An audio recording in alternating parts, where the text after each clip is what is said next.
joining us last minute at our rally here today. I think PAN can no longer ignore us. I think it's quite clear that we aren't going away. To give you a little brief intro of how I got involved with this, I used to work for Merck from 2001 to 2003 during the Vaughn scandal. What I saw during that really opened my eyes to what's going on behind the scenes. And what I learned is that just because a drug is on the market doesn't mean it's safe. So right now, with $5 billion in debt from the payouts for Vioxx, Merck has to find a new way to make money. And it's off our children.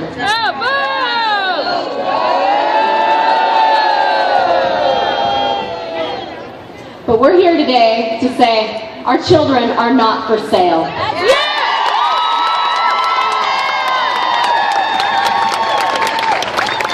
When I brought my 4.5-year-old son, he's 4.5 now, back from Europe after 8 years over there, he was vax-free, 6 months old.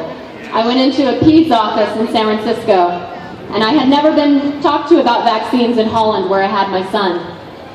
And I got bullied, and I asked to see a vaccine insert because I no longer trusted pharma. And I got kicked out of the office. That was 4 years ago, and that's where my vaccine research started. And I have learned a lot since then. But I wasn't out until SB277 made me realize that there is some evil going on here. And we need to fight it. So,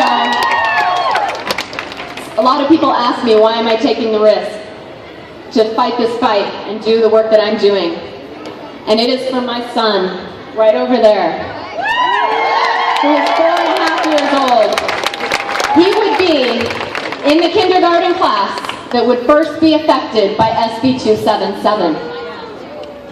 And that is not okay. So in my research, some of the things that I found out was that vaccines are not classified as normal pharmaceutical drugs. They're classified as public health measures, so they're not subject to the same safety testing. There are no double-blind, placebo-based long-term studies done on vaccines. That is not okay. The safety studies are flawed, and in fact, the whole vaccine system in the US is broken. No kidding. Vaccines are the highest profit margin drug for the pharma companies because they have no liability. If you're injured from a vaccine or you die, unfortunately, there is no way to hold the pharmaceutical companies or the doctors accountable. But we can hold the lawmakers accountable.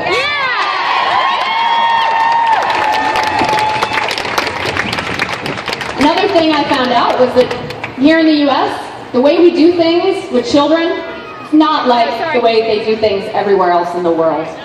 We give twice as many vaccines on our childhood schedule than most developed countries. Oftentimes, it's 3 times the number.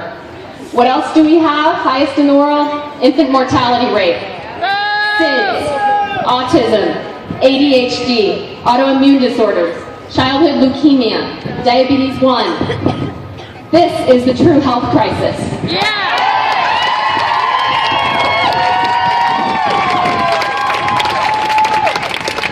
It is clear that Pan and I agree on one thing.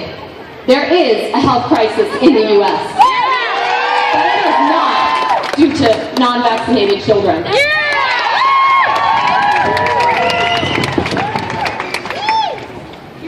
So also in the U.S., we do things a little bit differently. We're trying to mandate vaccines, over 100 bills in 36 states right now.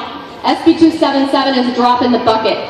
So like Lori referred to, whatever happens here today, this is a long-term fight. And the great thing about SB277 is now we are all together in it.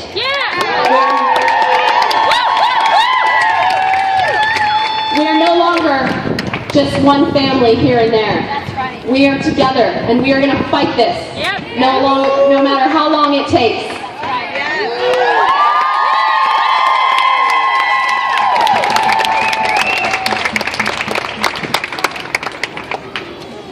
So the real health crisis is that our children are sicker than anywhere else in the developed world. Yep. And while they're pulling vaccines off the market in other countries, and they're changing the schedule, and they're suing vaccine makers for injury and deaths, we're trying to mandate them here in the U.S. Now that is what I call crazy. Yeah. So as we know, Pan has a lot of money on his side. But we have the truth. And in the end, the truth will prevail.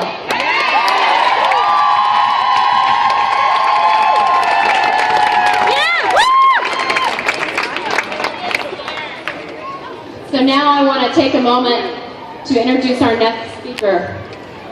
She is one of my personal heroes.